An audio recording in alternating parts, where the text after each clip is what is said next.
should be up and running.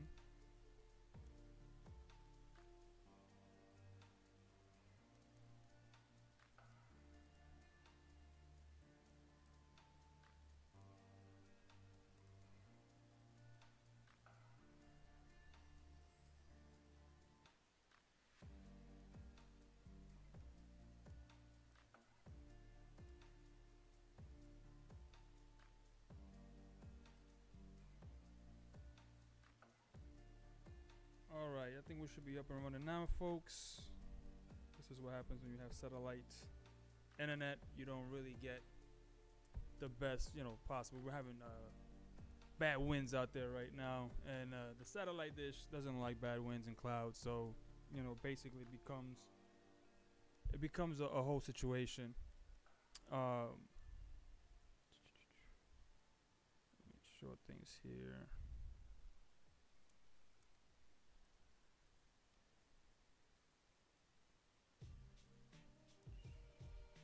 Alright, my mic is working. Alright, everything seems to be working. Alright, welcome back to the podcast. This is the late night show. I'm Ahmed the Artist. This is Boxing on Rap. Yeah, we're gonna wait a little bit, see if a couple of more people join. If not, we're gonna run it like before. Obviously, you have to build an audience, right? So you have to wait around, and and you're not always gonna have somebody watching. In the beginning, you're gonna have to be like broadcasting to yourself and talking to yourself just like you do a normal video. But you're trying to build awareness, you're trying to build a brand. That's what you gotta do. You gotta talk to yourself to an empty room, and eventually you hope to build your audience, right?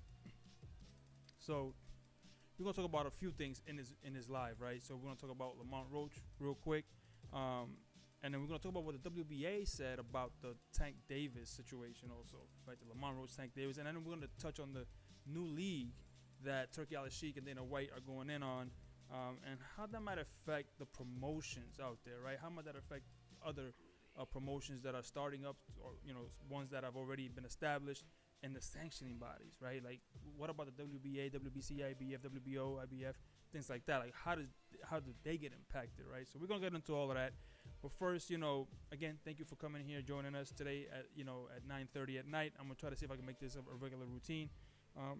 Whether it be every day, every other day, whatever it may be. I still haven't decided the schedule, but please, I'm gonna try to get it a few hours ahead of time in the community posts, right? So, and I'm gonna post it on Twitter, and then after that, hopefully, it can start building some awareness, get the traction going. So your support, your shares would be greatly appreciated. Now let's get to the first story. Now listen, all right. So Lamont Roach, right? Lamont Roach fought a great fight with Gervonta Tank Davis. Listen, like I said before in my impromptu live from before, I made fun of Lamont Roach a few times. I did the whole thing with the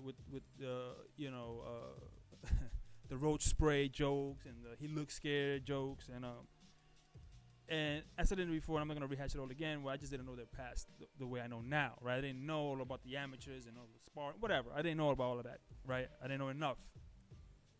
Okay, having said all of that, now we are post the fight, and we're still arguing whether or not Steve Willis should have called a knockdown.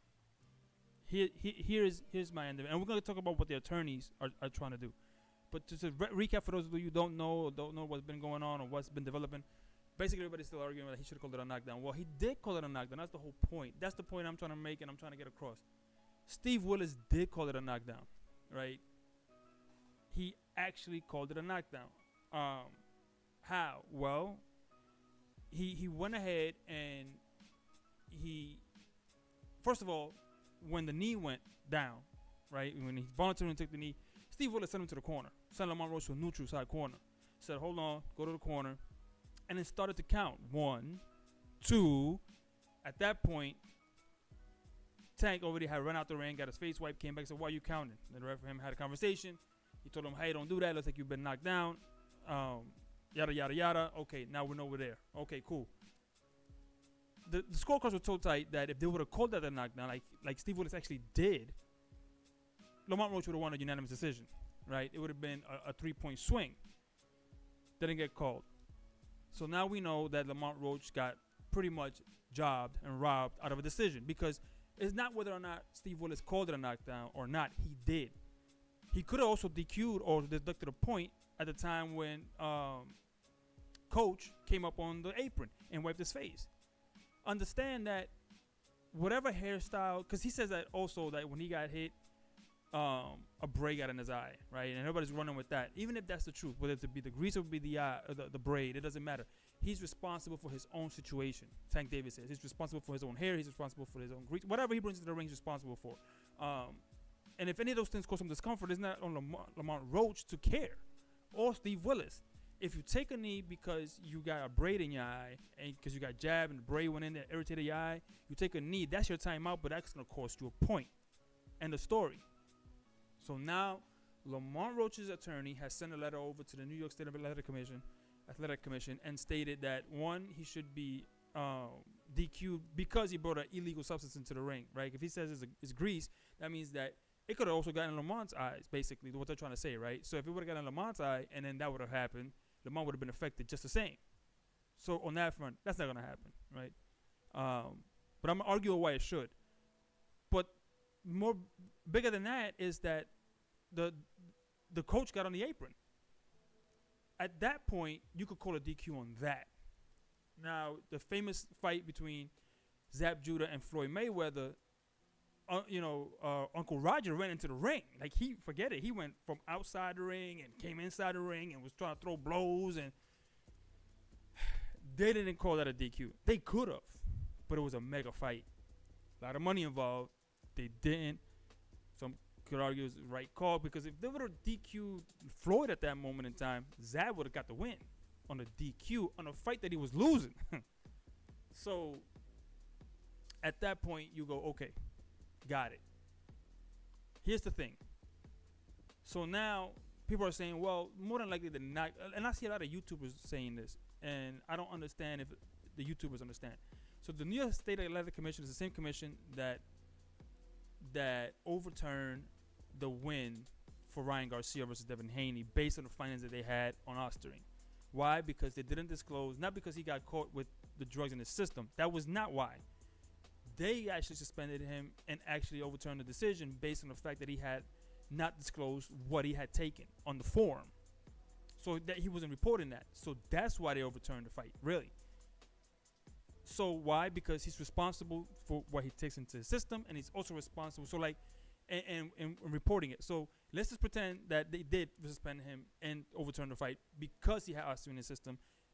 They also have a bylaw that says every fighter is responsible for what they ingest, whether it's incidental or not, right, or accidental or not. They don't care. You're responsible for it. So they're like, oh, they're not gonna overturn the Tank fight. Well, it's the same thing. He put something on his body, and he's solely responsible for that. So therefore, at that moment in time, the same ruling can go that went for Ryan can go for Tank, because you don't need a lab test. You have Tank saying, I had this problem, right? So once Tank says he has this problem, you admitting you have it. There's no need to be having any sort of contention, whether it's an investigation. You admitted to the fact that you had this problem. So at that point in time, when you have that problem, well then, okay, the New York State Athletic Commission could just say, okay, well, he admitted he had the problem, but he voluntarily put the product in his hair. Therefore, it went in his eye. He took a knee. That's a 10-8 round. We should reverse the decision, just like we did for Ryan Garcia. If they don't want to do that, well, we actually have to see that Calvin Ford got on the apron, which is an automatic DQ. We could also do a DQ on that, right? So there's a lot of ways this can go, and I don't blame Roach for going for it, because I thought, now, number one, that Roach did enough to win the fight without the knockdown, whatever. The judges actually scored it correctly when they were scoring it so close. And the fact that, listen, not Lamont Roach's responsibility for what you put in your hair or what's going on in your corner. If you look at that corner that Tank Davis had, it was dysfunctional. They were arguing, they were yelling at each other. It was crazy. There's a lot more going on in that corner than they're telling us. Fine. Lamont should have got that. Lamont should have got that. Lamont should have went ahead and got that win, and they robbed him for it. And that does a lot for his future. That does a lot because he would have been the first guy to defeat a pound for pound, phenom. So apparently, right, and that would have changed his life monetarily, on the global stage, endorsements, everything. It's everything to Lamont Roach. To get the official, it's fine that we think that he beat Tank Davis. That's neither here nor there. We think so, but we don't pay the bills. Officially, there's no win. There's no win. The only one that has seemingly crawled through the pipe of ish and came out the other side clean is probably Ryan Garcia. Other than that, Lamont Roach was a largely unknown guy, and to a lot of boxing enthusiasts, he was known, but to the general public, Roach, who the hell is that? Freddie Roach's fight? Like, people don't know. Next thing you know, he beats Tank Davis, kind of like Frankie Randall when he beat Julio Cesar Chavez. It changed Frankie Randall's life. Frankie didn't particularly do anything after that with his career as much, because he was also on the tail end of his career when he beat Chavez.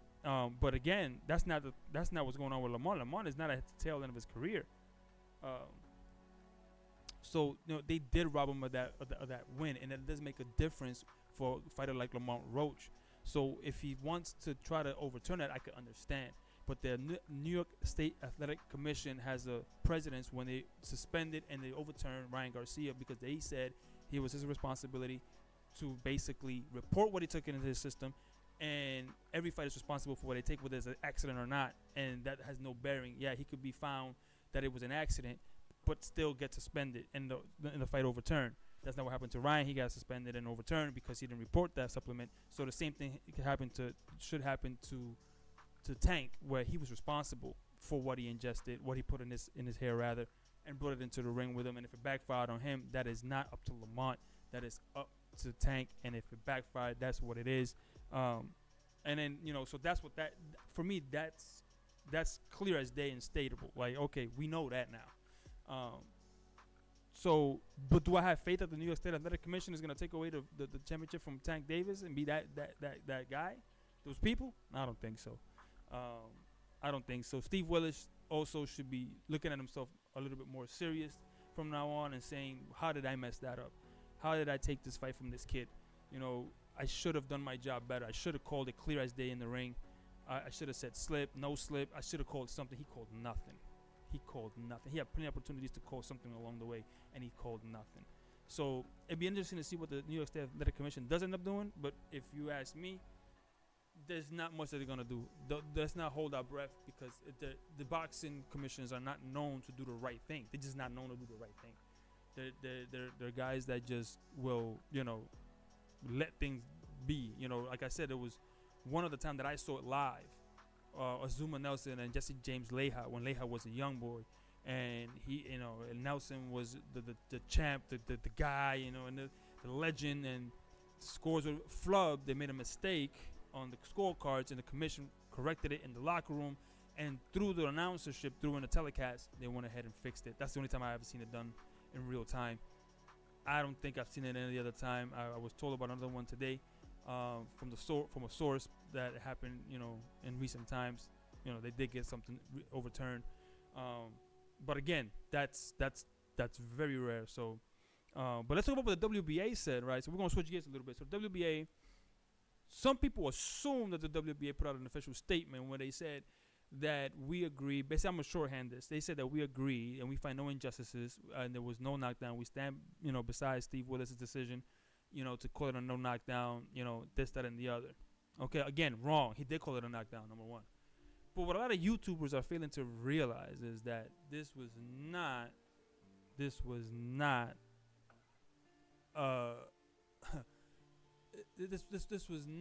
a not call, right? This was not an official statement from the WBA. WBA actually made a statement back and saying, this is the columnist, and nowhere does that columnist speak for us, and there's also his views, and we don't share those same views, and so I was like, wait, what? I mean, the guy was talking like we here at the WBA, and we here said, so that made me go a little bit like. so so uh Exactly. So just like Dojo was like, what? I'm like, say that again. Like, you don't. Okay. So I didn't know that WBA, and listen, I don't go on their website a lot, but I didn't know that they were like a reporting news agency that had columnists and that write articles for them. And so that one caught me off guard. But they said no, that's just a columnist, and that doesn't express their views. Is not our representation. So I'm like, okay, so that's that. So that means that they don't want to get they do not want to get their hands dirty. They don't want to do anything. They kind of understand that uh, this is what's going on, right? Like this is funny business, and we want to keep whoever made that statement obviously didn't let anybody else know that they were gonna say that, and now they're up Ish Creek without a paddle, right? And they were like, well, we gotta backtrack this. Like you didn't clear this with us to write this on our website officially, like, and say that we this and we that, and we don't speak French, right? So, but a lot of YouTubers are like, it was on literally the WBA. I responded to the bottom to the WBA saying, well, not to the WBA, to that thread saying, no, Steve Willis did call a knockdown because he did count. In his mind, I have to do the right thing, right? Right, and that's what he did. He started to kind of like, go in and start saying, hey, you guys, this is a knockdown. Go to the neutral corner. I got to number 2, and then all of a sudden, whatever. But the WBA kind of like dropped that ball on there by saying that it's not them. Somebody told that guy to put that up, and I think it just got out of hand, and people started running with it. That they were officially backing that up, and they were like, no, we're not doing anything of the sort. Hold on, because once things got out of control, is when they were like, oh, wait a minute, no, we're gonna backtrack this. So I'm a little disappointed that a lot of YouTubers just are not doing their research, and I'm new at this, right? And I'm not saying that I did much better research. What I'm saying is that I'm new at it, and I was able to find that it was public and easy information to find. I found it on accident before I started seeing all the other YouTubers, like repeat it. They were like, oh no, the WBA put the statement and they retracted it, they erased it, they took it off their website. Now, what you missed on Twitter when they responded to that and said, that column does not speak for us. So the WBA there kind of like removed themselves to the situation. So that's that. So there we are. Now we're gonna talk about what we came here to talk about. Turki Al-Sheikh and Dana White have come together with TKO Promotions and created a boxing league. We knew this was coming. It was just a matter of time. We saw the movements. We saw the pieces. Ring Magazine, Riyadh season, Saudi Arabia, an arena being built. If you thought that wasn't the next step, then you're just stupid. I mean, I can't help you with your critical thinking skills. But at that point, we saw, okay, this is what's happening. He bought the Ring Magazine. Yeah, obviously, he wants to control the reporting side of it. Wants to bring that back. I think he wants to make the Ring Magazine belt the belt. Now, that new belt that they made for the Ring Magazine is horrendous. It is terrible looking, by the way. But it's going to be interesting. Now, I want to clear up a couple of things. A lot of fans I see are saying, oh, well, Dana White's going to rob these fighters like he's doing the UFC fighters, paying them chump change, right? I think fans only hear about the big fights, right? Casuals. They hear about $10 million purses, $5 million purses, $20 million purses, $100 million purses. Those are, you can count them on one hand, the fighters that make that kind of money. Teofimo Lopez famously said a few months back, he never earned $1 million purse, which is why we always thought, well, why would you turn down Matias for 2.3? But neither here nor there. boxers don't make a lot of money. Uh, boxers barely make. Some of them have jobs. A lot of them have jobs because they just don't ever make the big time. They might have winning records, but they, against who's, of course, and then they don't have promotional backing, so they don't have a. They got to take the tough road, right? When you don't have promotional backing, you got to take the tough road, and you might get put in tough early, and you might get a couple losses. And then, look at Tevin Farmer. Tevin Farmer has a few losses, but he's a beast, right? And you have to take a lot of hard road to get there because you don't make a lot of money in boxing. Boxing doesn't have a lot of money. It has a lot of money for the top 1%. And if you're not the top 1%, you're not making money. So that part now, and it ranges too from those guys that are not the top guys, what monies they make. And it depends on the commission, what they're fighting, what state. All of that matters. The only thing is that boxing is a worldwide sport, right? So for this league to work, how are we going to manage this worldwide situation? First, you got the sanctioning bodies, WBA, WBC, IBF, WBO, all those guys, all those sanctioning bodies. So we have to think about those. How are they going to be phased out? Now, it has to work in conjunction with the promoters. So the promoters have to be in league with the league, right? Because I don't think overnight you're going to get rid of the promotions because they could just say, well, we got guys locked in for 4 or 5 years because we got these fights. So you're going to have to get a bunch of guys that nobody cares about and call them the cream of the crop when we have the names. So how they're going to manage that, I think what they're going to do is become like an umbrella, right? So they're probably going to go ahead and get a lot of promotional companies to come in under them as sign-ons, right? So they're gonna have a 10-year deal, 15-year deal, or something like that, and they will categorize and re-rank their fighters, and that's the only way it's gonna work. I don't know now if the sanctioning bodies will be able to, if they do that, if the sanctioning bodies will have a recourse legally, right? Because is he monopolizing everything? Sometimes the U.S. government can get involved, but it's a worldwide sport, so it depends on where this entity is registered in, right? So if it's not from this country, you can't really say they're running a monopoly, right? They're not bound by the same rules. So that's interesting in and of itself. So I think that's partly how that's going to work. The first card will be, let's back up. Skull and Canelo got announced, and it will the press conference is tomorrow in New York City. As if you're watching this today on the 5th of March, it'll be on March 6th, and then in September is the first official league card, and that will be Canelo Crawford. If Skull somehow doesn't spoil the apple cart, right? It'll be then. That's already they already spoke about that on ESPN. That's the first official fight card, and they have plans. They're saying it's going to be streamlined. I, for one, do want streamlined cards. It's true what Dana said. I don't want one fight, 30 minutes in between, another fight, 30 minutes in between, another fight, 30 minutes in between. Come on, bro. 5-10 minutes tops in between each fight. Let's go get this out. Let's go get this, because I'm here till like 1 o'clock in the morning, 2 o'clock in the morning. I'm tired at that point.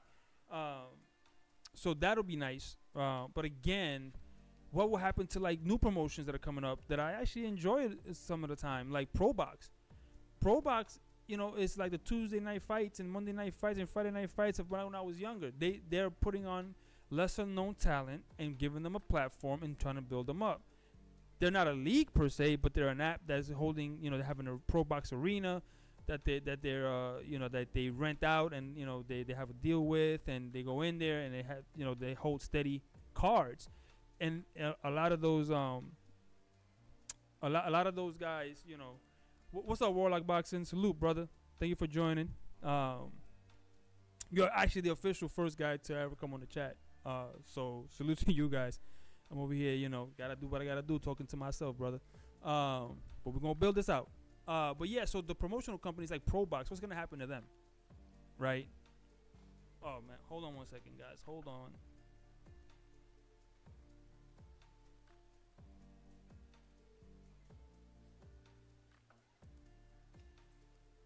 Yeah, I lost that there for a second.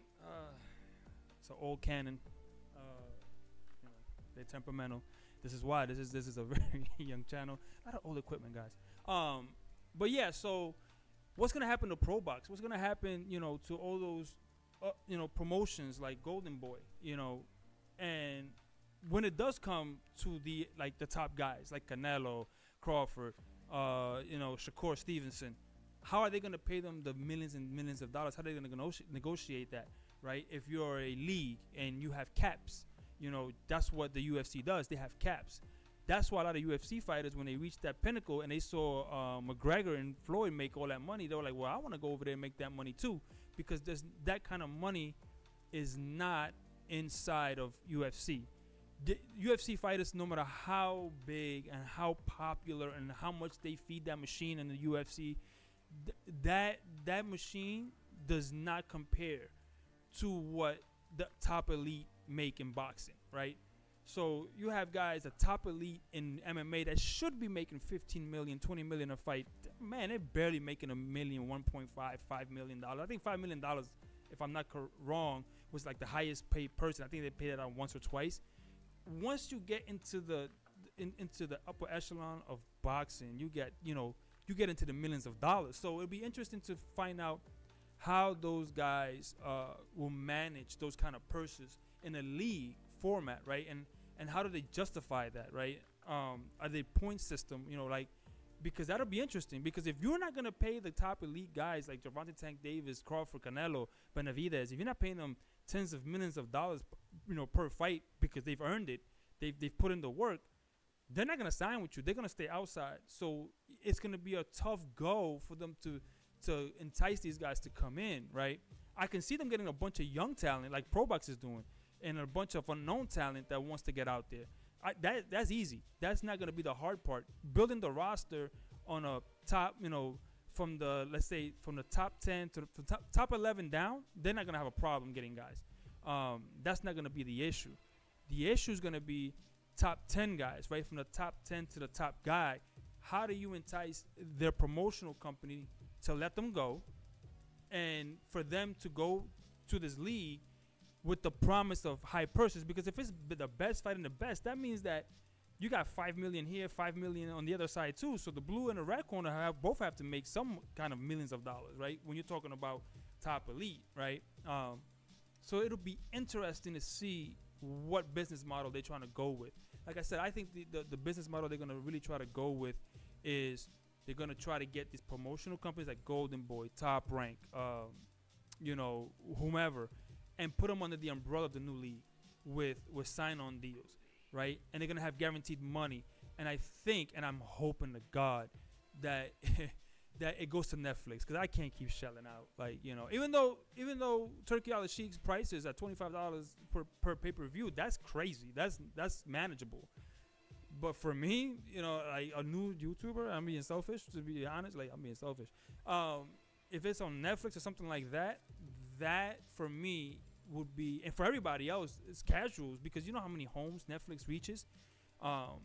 It's millions upon millions of households, and so if they get, and I'm thinking it's gonna be Netflix that's gonna host this league, because it's the WWE, TKO, and Dana White, right? All those parties are involved, and right now Netflix has an exclusive deal with WWE and TKO.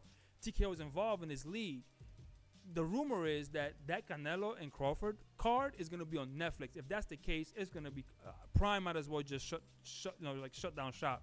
There's nothing that Prime can put on at that time that's going to be bigger than that. And as long as Turkey Al Sheikh and that new promotional league are on Netflix, and they somehow figure out how to get in, promotional companies to sign under their umbrella who don't have exclusive deals with like Prime or any other, sporting, streaming app or network.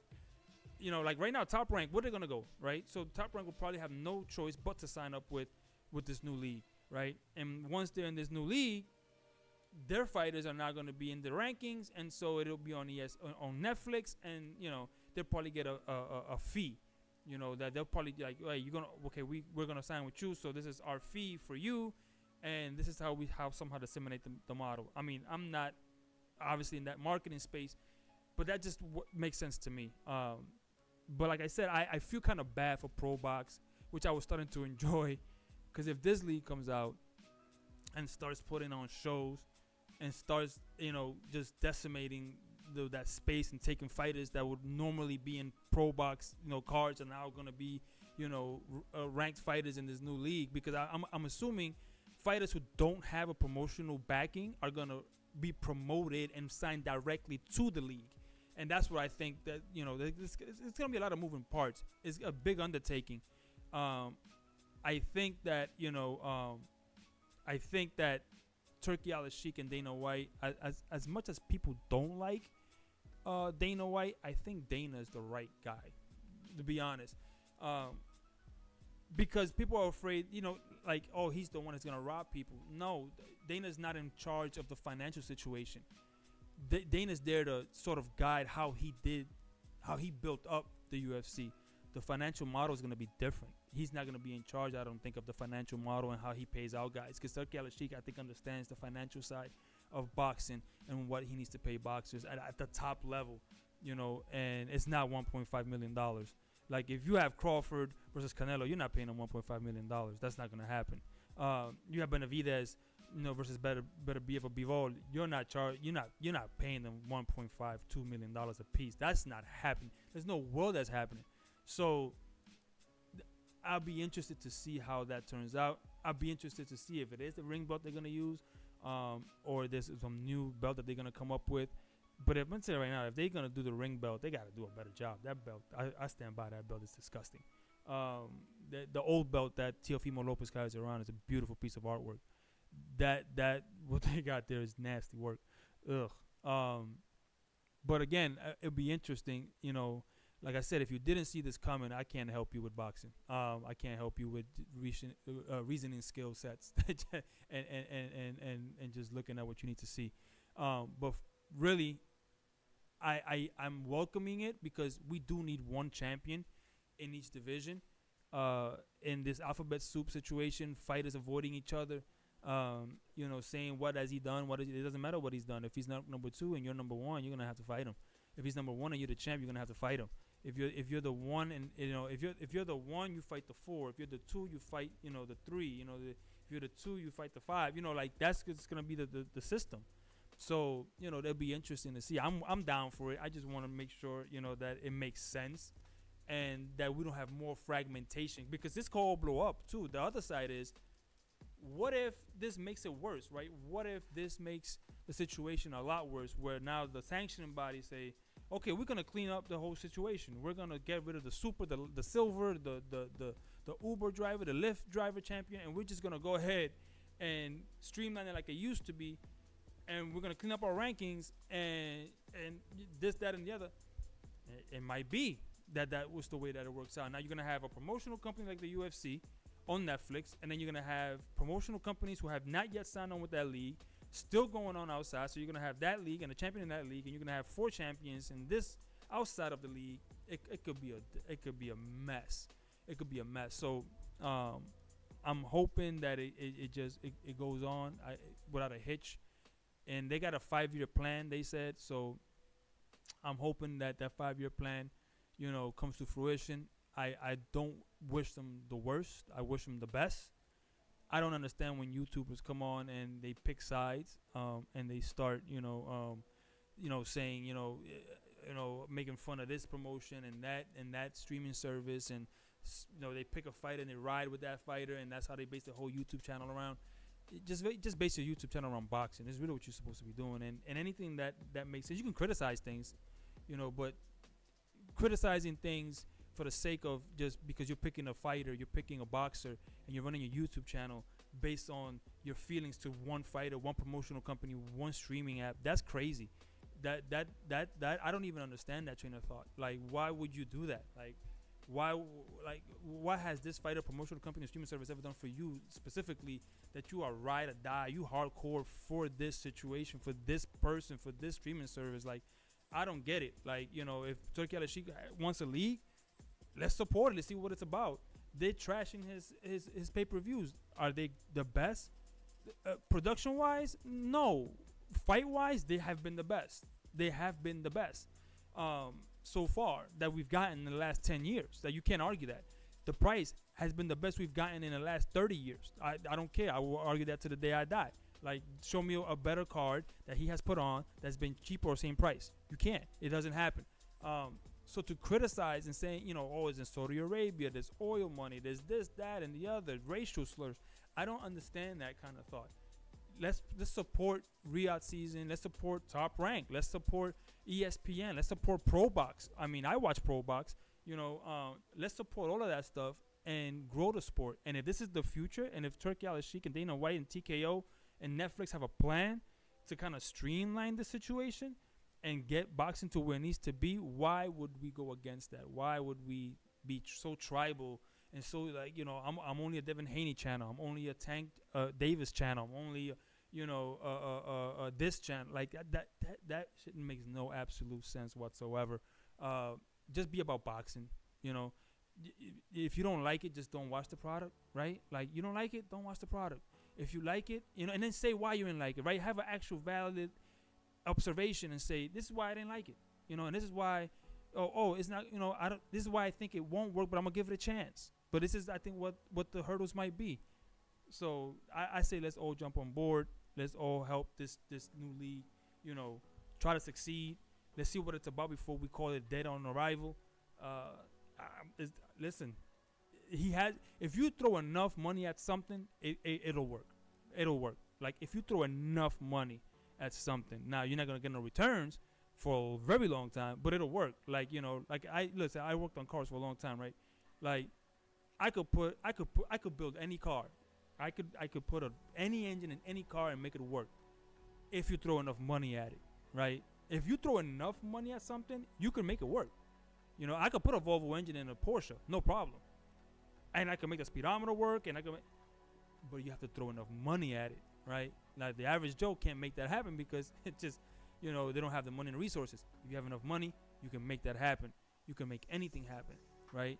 I mean, like I said, I've seen a Volvo with a Honda engine in it, right? Why? They threw enough money at it. I seen a Porsche swap with a K20 engine in it. Why? They threw enough money at it. It's just, can this boxing league work? Yes, it can. If you throw enough money at it. Will the returns come right away? No. It'll probably take 10 years for them to be break even. And then 11th year, you might see some profit. That's how that works. And if anybody has the money to do it, it's the Saudis, because they just have money to play with. That's what they're in this. They're trying to build a country as being the hub capital of the world for sporting events. That's what Turki Al-Sheikh is saying. He's not being shy about it. So, but again, running channels based on what, because I like this fighter, I like this promotional company, I like Prime, I like this, I like PBC. That makes no sense, bro. I like them too. I like them as things I like and dislike about all of them. But let's all support what we can from these guys, and let's try to see if we can actually, help it grow. Let's see if we can help boxing grow. And it's just fun to see. Like, can he pull this off? He might not. And then we'll come back here in a few years and say, good try, didn't work.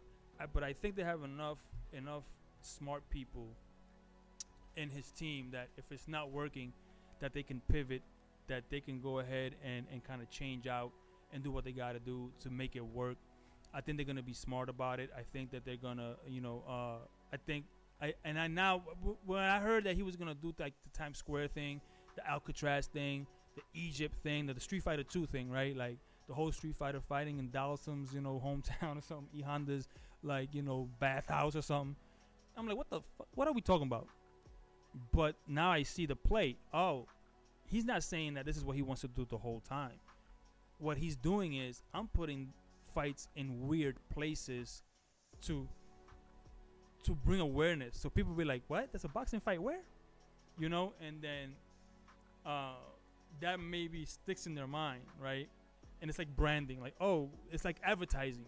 He's literally advertising by holding these things in weird places and saying, I held a fight, and down by the pyramids down in Egypt. Like, did you not see it? And it's like, what? No. When did it happen? Well, next month we're gonna be in Times Square. Oh, really? Like, you don't shut down Times? Yeah. And then after that we're going to Alcatraz. and now you're following, right? Because oh, wait a minute, and then once they settle down and they're at the Dome in Vegas or Dallas Stadium, now it's just normal. But you know who they are, so now you'll follow them because you like the product now, right? So now that's making sense to me, and like I said, we're having the WWE merchandising team behind them. If anybody can make stars out of anyone, it's the WWE team. They have a great marketing team. Netflix, they're going to reach millions upon millions of homes. You saw Amanda Serrano, her fight alone did 60 million, 70 million viewers at one time. Like, where you going to get that? You're never going to get that anywhere else, right? No other place you're going to get that. So I think that this could work. And I'm excited for it. And anybody else who says otherwise, that they don't want, that they think that the Saudis, are like the evil this and that. Like, come on, man. Like, let's all be real. And we all hear the racial undertones. And it's, at this point, let's just all just be boxing fans. Turki Al-Sheikh, you could tell he's a boxing fan. And the Prince of Saudi, he doesn't care. I don't think he's a boxing fan. I think he just wants to make Saudi Arabia the hub for all these great events and be known for something other than oil. And I think that's why they're picking sports, and it's like the easiest thing because sports are universal, right? So, I can't wait to see what it does, and I'm just excited for it, and everybody should be excited for it. Let's not, tear this thing down before, we can stand it up, but anyway, let me know what you guys think down in the comments. It's been a good live. I see, with some concurrent people here. Like I said, we're going to start small. I'm going to try to keep the same time, every time I go live at this time. There is a poll in the community post, by the way. So if you've made it this far into the video, there is a poll. You can still hit that poll and let me know what time, if it's a late night show that you would prefer, a daytime show you would prefer. I know Showbiz and all the other guys, they come on during the day in random times and things like that. So I'm thinking that to differentiate myself from them, maybe at the later evening, late night shows will probably be more convenient for some folks. What days, maybe drop some comments in that, in that poll. What days maybe work for you guys. I'm willing to work around whatever you guys say. This is your channel as much as it is mine. So let me know in the comments down below, and I'll see you in the next live. And maybe I'll go live tomorrow. Like I said, I'll put it in the community when I am gonna go live, like hopefully many hours before, and on Twitter I'll repost it on that. But again, let me know in the comments down below what you guys think. Again, Warlock Boxing, salute to you for being the first one to ever post on there on the chat. Thank you very much. And thank you for everybody who was coming on here, who stood on this throughout the whole stream. And I'll see you in the next live. And I'm out, guys. Peace.